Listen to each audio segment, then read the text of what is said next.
Albert Einstein once said, everybody's a genius. But if you judge a fish by its ability to climb a tree, it will live its whole life believing that it is stupid. Ladies and gentlemen of the jury, today on trial we have modern day schooling. Glad you could come. Not only does he make fish climb trees, but also makes them climb down and do a 10-mile run. Tell me, school, are you proud of the things you've done? Turning millions of people into robots, do you find that fun? Do you realize how many kids relate to that fish swimming upstream in class, never finding their gifts, thinking they are stupid, believing they are useless? Well, the time has come, no more excuses. I call school to the stand and accuse him of killing creativity, individuality, and being intellectually abusive. He's an ancient institution that has outlived his usage. So, Your Honor, this concludes my opening statement, and if I may present the evidence of my case, I will prove it. Proceed. Exhibit A. Here's a modern day phone. Recognize it? Here's a phone from 150 years ago. Big difference, right? Stay with me. Here's a car from today, and here's a car from 150 years ago. Big difference, right? Well, get this. Here's a classroom of today, and here's a class we used 150 years ago. Now, ain't that a shame? In literally more than a century, nothing has changed. Yet you claim to prepare students for the future? But with evidence like that, I must ask, do you prepare students for the future or the past? I did a background check on you and let the record show that you were made to train people to work in factories, which explains why you put students in straight rows, nice and neat, tell them sit still, raise your hand if you want to speak, give them a short break to eat, and for 8 hours a day, tell them what to think. Oh, and make them compete to get an A letter which determines product quality, hence grade A of meat. I get it. Back then, times were different. We all have a past. I myself am no Gandhi. But today, we don't need to make robots zombies. The world has progressed. And now we need people who think creatively, innovatively, critically, independently, with the ability to connect. See, every scientist will tell you that no two brains are the same. And every parent with 2 or more children will confirm that claim.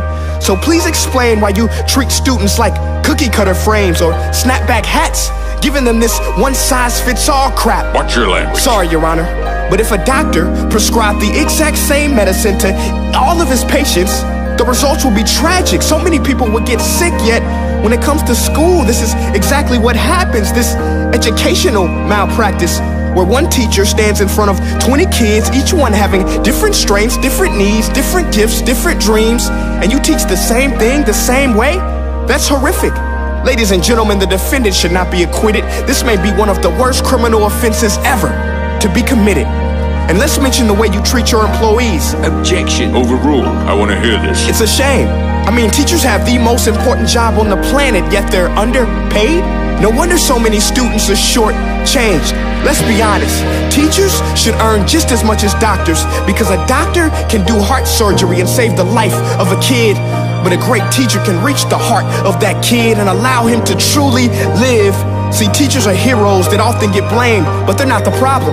They work in a system without many options or rights. Curriculums are created by policymakers, most of which have never taught a day in their life. Just obsessed with standardized tests. They think bubbling in a multiple choice question will determine success. That's outlandish. In fact, these tests are too cruel to be used and should be abandoned, but don't take my word for it. Take Frederick J. Kelly, the man who invented standardized testing, who said, and I quote, "These tests are too cruel to be used and should be abandoned." Ladies and gentlemen of the jury, if we continue down this road, the results will be lethal. I don't have much faith in school, but I do have faith in people.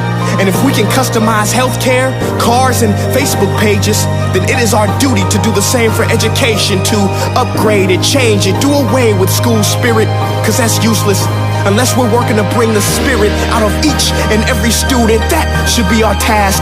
No more Common Core. Instead, let's reach the core of every heart in every class. Sure, math is important, but no more than art or dance. Let's give every gift an equal chance. I know this sounds like a dream, but countries like Finland are doing impressive things.